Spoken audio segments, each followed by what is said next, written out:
Hello दोस्तों, मेरे YouTube channel पर आप सबका स्वागत है। हिंदू शास्त्रों के अनुसार कामदा एकादशी व्रत के प्रभाव से सब पाप नष्ट हो जाते हैं। कहा जाता है कि इस दिन जो भी व्यक्ति श्रद्धा के साथ व्रत रखते हैं उसकी सभी मनोकामना पूर्ण होती हैं। मान्यता है कि जो इंसान इस व्रत को पूरी विधि से कर लेता है, शरीर और मन को संतुलित करने के लिए व्रत और उपवास के नियम बनाए गए हैं। तमाम व्रत और उपवासों में सबसे ज़्यादा महत्व एकादशी का है। एकादशी महीने में 2 बार पड़ती है, एक शुक्ल पक्ष में और दूसरी कृष्ण पक्ष में। एकादशी व्रत में मुख्य रूप से भगवान विष्णु, कृष्ण या उनके अवतारों की पूजा होती है। चैत्र मास की शुक्ल पक्ष की एकादशी का व्रत करने से मन और शरीर दोनों ही संतुलित रहते हैं और रोगों से रक्षा होती है, इसलिए यह विशेष फलदायी है। इस व्रत को करने से समस्त पाप नष्ट हो जाते हैं और समस्त कार्य सिद्ध हो जाते हैं। कामदा एकादशी व्रत की कथा।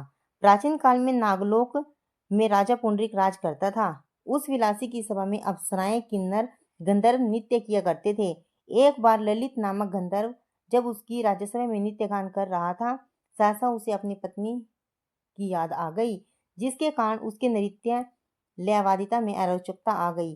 कर्कट नामक राक्षस यह बात जान गया तथा राजा को कह सुनाया। इस पर क्रोध होकर पुंडरीक नागराज ने ललित को राक्षस हो जाने का श्राप दे दिया। ललित सहस्त्रों वर्ष तक राक्षस योनि में अनेक लोकों में घूमता रहा। इतना ही नहीं, उसकी सहधर्मिणी ललिता भी उसी का अनुसरण करती रही। एक समय वे दोनों शापित दंपत्ति विंध्याचल पर्वत के शिखर पर स्थित श्रृंगी नामक मुनि के आश्रम में पहुंचे।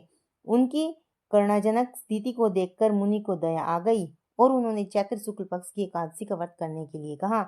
मुनि के बताए गए नियमों का उन लोगों ने पालन किया तथा एकादशी व्रत के प्रभाव से उनका श्राप मिट गया। दिव्य शरीर को प्राप्त कर वे दोनों स्वर्लोक को चले गए।